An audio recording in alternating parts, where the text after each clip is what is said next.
Et donc, quand vous avez 23 ans, vous devenez prof, alors prof au lycée et prof à l'université. Je dirige le département de philosophie de l'université de Chambéry. Voilà. Un rêve pour quelqu'un qui est littéraire, n'est-ce pas? Oui, bah, j'adore enseigner la philo. Moi, j'aurais fait ce métier toute ma vie si j'avais pas été rattrapé par le succès. Non, si vous n'avez pas été rattrapé par la frustration d'abord. Alors oui, un petit Quand peu. vous faites tout ça, vous avez le côté artistique, il est où du coup? Ben voilà, il est mort. Il est entre parenthèses. Il est mort parce que les études, ça forme, mais ça déforme. Donc il y a eu ce moment où je me suis battu pour redevenir l'écrivain qui existait dans mon enfance et dans mon adolescence. Voilà, j'ai réussi mes études, ça roule, etc. Et je suis un peu victime de ce succès, c'est-à-dire que je suis engagé sur des rails que j'ai à peine choisis. Et comme ça marche, on me promet une grande carrière universitaire, vous finirez au Collège de France, etc., etc. C'est pas Le la honte, Graal, hein. hein. C'est pas la honte, AKA mais, le mais en Graal. même temps, C'est pas ton... mais en même temps, je me dis, mais est-ce que c'est vraiment ça? Et puis, il paraît dans le monde une annonce, éditeur cherche directeur littéraire.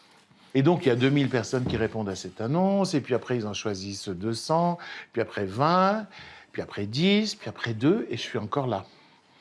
Donc, l'éditrice, qui était en fait Odile Jacob, donc les éditions qui Des prix Nobel. édite les prix Nobel, voilà, les prix Nobel de physique, de médecine, comme son père, etc., etc. Et donc, il y a parfois un travail d'édition, parfois même de réécriture, etc.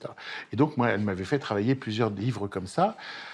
J'avais été un peu interventionniste, parce que je trouvais que c'était tellement mal écrit que j'avais tout réécrit, etc.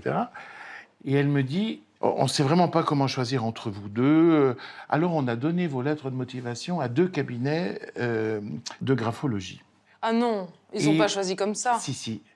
Elle prend les résultats, elle me dit, vous écrivez. Je lui dis, non, j'écris pas. Elle m'a dit, si, vous écrivez, vous voulez écrire. Moi, j'avais décidé de avoir le poste, tu vois, donc obstiné, têtu. Non, j'écris pas du tout. Mais elle me dit, écoutez, les 2 analyses graphologiques disent exactement la même chose. Vous êtes un artiste et vous avez un ego surdimensionné d'artiste qui ne convient pas du tout à ce métier-là où vous voulez vous mettre au service des gens. Ça aurait pu vous décevoir. Et alors, je l'ai regardé, et j'ai dit merci. Elle me fait, non, vous n'avez pas compris, vous n'avez pas le poste. Je dis merci. Elle m'a dit, mais non. J'ai dit, mais non, mais ça y est, vous m'avez remis sur la voie. Ça y est. Edith Jacob, vous êtes C'est écrivain. bien quand tu vois... Alors que maintenant, c'est- quand on se la croise, mode- c'est sûr qu'on s'amuse. Ah bah ouais. On se fait des clins Et, d'œil. et par rapport au désert, c'est quand? Parce qu'on va se le dire, hein, on l'a lu, moi je t'ai lu. Vous connaissez l'histoire du désert? J'ai Parce qu'elle en déjà... a parlé, donc on va en parler maintenant. J'ai 28 ans. À la demande d'un metteur en scène, j'avais écrit un scénario de cinéma sur Charles de Foucault. Charles de Foucault, c'est une grande figure du missionnaire chrétien qui n'a jamais converti personne, mais qui vivait dans le désert avec les Touaregs, qui a fait le premier dictionnaire français Touareg, etc. Et donc, c'était une figure que j'admirais au-delà du possible. Et puis, mais par contre, la dimension religieuse, je ne l'avais pas du tout. Je n'étais pas croyant. Moi, je suis né incroyant dans une famille d'incroyants. Et puis, le metteur en scène me dit, allez, on part dans le désert faire des repérages pour le film. Et puis, dans ce voyage que j'adore, parce que c'est le désert, parce que c'est la simplification de la vie, parce que c'est la marche, j'adore marcher. Et un jour, on fait l'ascension du mont Tahat, qui est le plus haut sommet de l'Algérie. Et puis, arrivé en haut, on n'était que quelques-uns, je dis, je passe devant pour redescendre. S'ils m'avaient connu, ils auraient dit non. Je n'ai aucun sens de l'orientation. Après 2 virages, je ne sais plus où je suis.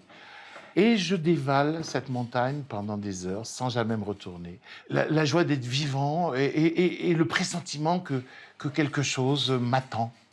Et puis j'arrive au bas de la montagne, et là je me rends compte que je suis perdu. Je suis complètement perdu. Vous paniquez? Alors, abstraitement, je me dis, oh là là, je vais paniquer. Et j'ai, comme tu sais, dans les chaînes info continues, un bandeau qui passe, on met 3 jours à mourir de soif, on met 3 jours à mourir de soif, on met 3 jours à Instant mourir de soif. survie. Et moi, alors, ma gourde était déjà finie, donc je me dis, bon, ben, j'ai 3 jours pour qu'on me retrouve ou pour mourir.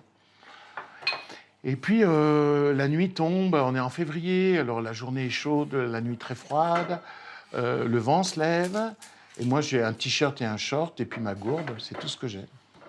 Et alors, pour me protéger du vent, je me mets derrière des rochers. Pour me protéger un peu du froid, je m'ensable, parce qu'il y a un peu encore de la chaleur de la journée dans le sable, pas longtemps. Et puis, je me dis, je vais passer une nuit atroce. Et c'est le contraire.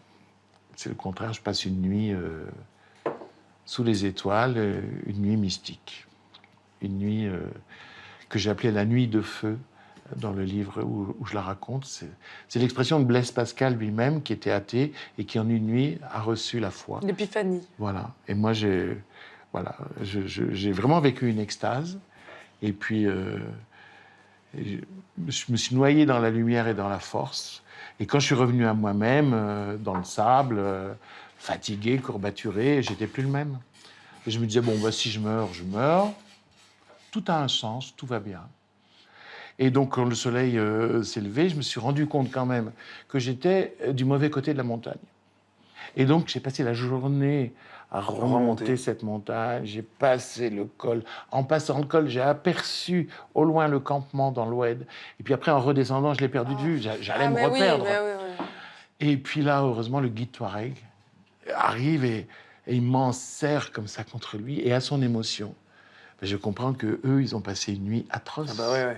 Ils m'ont appelé dans la nuit. Ils ont fait des feux. Des feux, il n'y a pas de bois dans le désert. Ils ont tiré des racines pour faire des feux, pour que je les voie. Et ils criaient Eric, Eric. Moi, j'étais en train d'avoir une extase mystique de l'autre côté de la montagne. Laissez tomber, il est défoncé dans la